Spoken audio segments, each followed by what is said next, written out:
नमस्कार, मेरा नाम आयुषी गौड़ है और आप देख रहे हैं राष्ट्रीय जनभावना। आज हम बात करेंगे शिव कैसे बने उज्जैन के महाकाल। काल से भी परे एक दिव्य कथा, भारत की प्राचीन नगरी उज्जैनी, जो आज उज्जैन कहलाती है, केवल एक शहर नहीं बल्कि काल, धर्म और ब्रह्मांडीय चेतना का केंद्र मानी जाती है। यही वह भूमि है जहां स्वयं भगवान शिव महाकाल के रूप में प्रकट हुए, काल के भी स्वामी बनकर। पौराणिक कथाओं के अनुसार एक समय उज्जैनी पर दुष्ट राजा रिपुदमन का शासन था।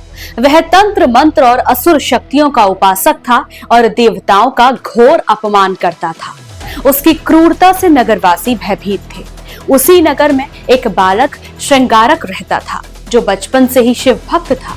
वह प्रतिदिन मिट्टी का शिवलिंग बनाकर सच्चे मन से पूजा करता था।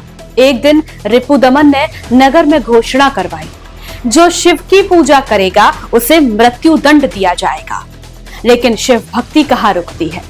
श्रृंगारक ने पूजा नहीं छोड़ी। राजा के सैनिकों ने उसे पकड़ लिया और मारने लगे। उसी क्षण श्रृंगारक ने रोते हुए पुकारा, हे भोलेनाथ, मेरी रक्षा करो। तभी धरती कांप उठी, आकाश गरज उठा और उसी मिट्टी के शिवलिंग से भगवान शिव प्रकट हुए, भयंकर, रौद्र और काल रूप में। यह था महाकाल स्वरूप, जो समय को भी नष्ट कर दे।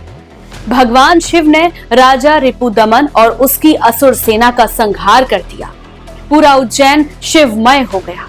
देवताओं ने प्रार्थना की कि शिव यहीं निवास करें, ताकि यह नगर सदा अधर्म से सुरक्षित रहे। तब शिव ने कहा, मैं यहाँ महाकाल के रूप में स्थापित रहूंगा। जो भी मृत्यु, भय और समय से डरेगा, वह मेरी शरण में आए। यही कारण है कि महाकालेश्वर ज्योतिर्लिंग को एकमात्र दक्षिण मुखी ज्योतिर्लिंग माना जाता है, जो मृत्यु पर विजय का प्रतीक है।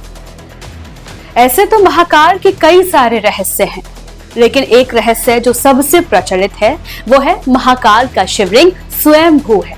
इसे किसी ने स्थापित नहीं किया। यहाँ की भस्म आरती अद्वितीय है। शिव को चिता की भस्म अर्पित की जाती है, जो यह दर्शाती है कि मृत्यु भी शिव का आभूषण है।